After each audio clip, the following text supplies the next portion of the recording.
Happy Saturday. Lakeside Land Development here with another Eagle Lake Remediation Project update. So if you've been following our progress for the last couple of months, you know that we've already completed phase 1, 2, and 3 of the Eagle Lake shoreline remediation and have already established wetlands there. So we're very happy to have that portion of the project done. But since then, we've moved on to the larger section on the property, which is the 2-acre restoration zone you can see behind me. So phase 1 of the 2-acre zone was obviously to excavate the fill within there. It was around 11,000 yards of pit run sand that was removed by a third-party contractor. They did an excellent job. But that leads us to phase 2 of the 2-acre zone. And what phase 2 of the project encompasses is the finish work. So what that encompasses is things like building your slopes in, the actual seeding of the wetlands themselves, extra removal of any sand or debris that was left by the rough grading contractor that removed the main portion of the fill.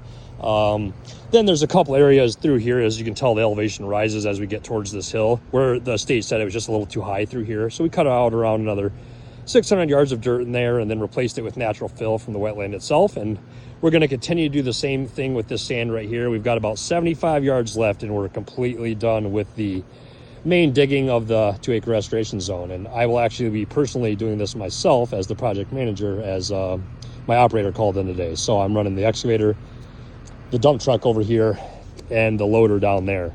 So just something to keep in mind when you hire a project manager for a job. A lot of those guys come straight out of school and actually don't have the skill set to run the equipment or do the jobs they're managing, and that's just not the way to do things. So when you're looking for a project manager, I always recommend that you hire someone that's got the education from the college and the experience, but also can actually, if he has to, get out there and show the guys how to do it. So it's a different type of project management.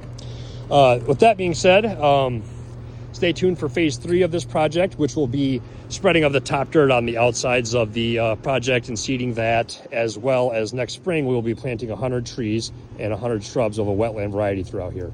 Stay tuned.